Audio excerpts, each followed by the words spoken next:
Alright, hello everyone. For those of you who don't know me, my name is Bockstahler, and I'm a sophomore here at Tech. I wanted to start off by sharing a quote that one of my good friends Maddie once told me.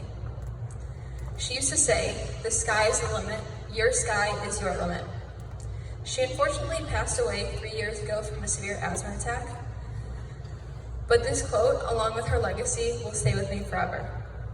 The more I think about this saying, the more valuable it becomes to me. You need to put time and energy into everything in order to gain success.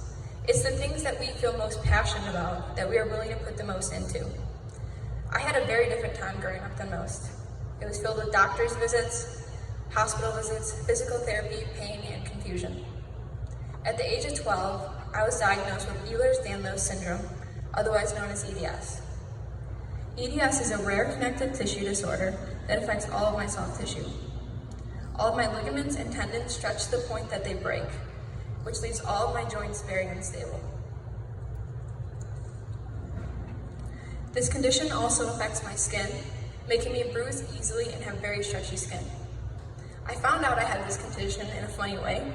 I actually sneezed and raised my hand in class during separate times. So one time I was laying in bed, just on my phone, and I sneezed and I dislocated my shoulder. It's kind of funny, but so I had the surgery to repair it, and then 6 months later, I raised my hand in class and tore the labrum in my other shoulder. I then again had surgery to repair it. Throughout the next few years, my life seemed like injury after injury. I would step off my bed and create bone bruises all over my ankles and would not be able to walk for weeks. I would change my clothes and dislocate my hip. It seemed to the point that I could get hurt doing anything in my life. And then somehow the situation got worse. One day, I passed out and fell face first into the cement, busting open my chin. After some further examination and tests, I was diagnosed with postural orthostatic tachycardia syndrome.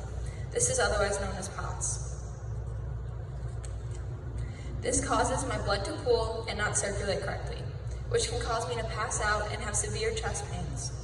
I battled these injuries for years, and it kept beating me down more and more each time. Right before my junior year of high school began, I woke up one morning and found that I could not swallow. I tried and tried, but the muscles were not working together. After a week of tests, the doctors had come to the conclusion that I had an esophageal spasm. This meant that I had to reteach myself how to swallow. When I finally regained my ability to swallow, and I had grown so weak from not eating and drinking that I couldn't even walk. I was in a wheelchair and had to go to outpatient pain management therapy twice a week for 6 hours a day. During this time, I not only struggled physically, but also mentally. I was so tired of not being able to go out or do what I wanted to because I was either in pain or injured. I was severely depressed and did not want to live my life the rest of how it had been going. The support that I had from my family and friends is what kept me going, and I'm more than grateful that they were there for me. After completion of pain management therapy, I tried a new medication that completely turned my life around. After being on the medication, the pain was gone. I was less injury prone, and it changed my whole physical and mental state. I had a new outlook on life, and that day, I promised myself that I would take advantage of this new life that I'd been given. I joined new clubs at school, took more leadership positions, and picked up golf to keep myself active.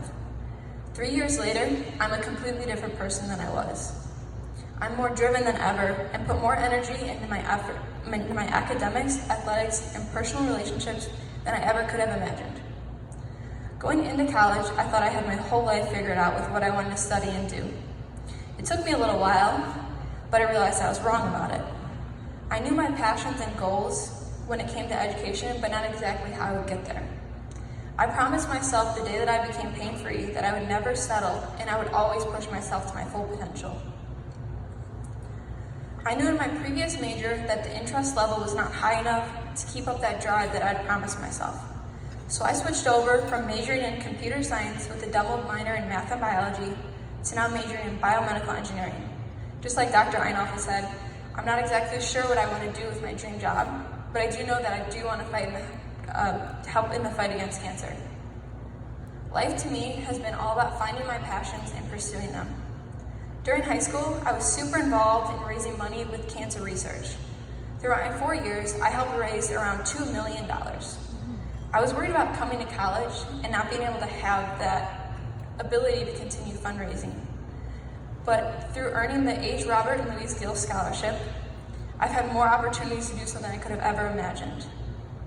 This year, I have the honor to team up with all of Indiana Tech's athletic programs and help raise awareness and funds for cancer research. Each sports team will be able to come up with their own ideas on how they'd like to complete their fundraising. So the Gill Scholarship has not only given me opportunities to pursue my goals, but they've given us opportunities and connections outside of tech. I was very fortunate enough my freshman year, second semester, to get an internship. I was a water collection intern for Allen County. We would collect water samples from streams and rivers near farms in order to test for harmful chemicals and pollutants. Although it's not exactly what I want to do, I was able to learn so much and gain hands-on experience. This would not have been possible without this scholarship. When I was searching for colleges, I knew that I did not want to stay too close to my hometown back in Chicago. When I first visited Indiana Tech, it was the community feel that drew me in. There were so many opportunities present on campus to not only form connections with my peers, but also the faculty and staff. I had the honor to sit down with Professor Mansfield and Dr. Good to talk about my educational goals.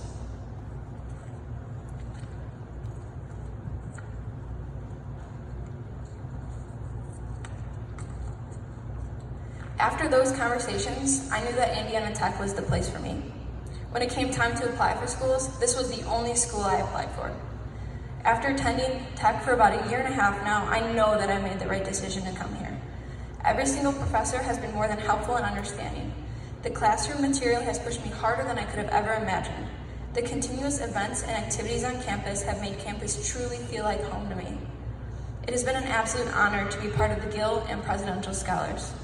I look forward each month to our meetings where we get to hear about all the amazing things each and every scholar is doing inside and outside the classroom. I'm looking forward so much to my time at Indiana Tech that I have left because of all the opportunities and learning that are still yet to come. Thank you so much for your time and for listening to my story.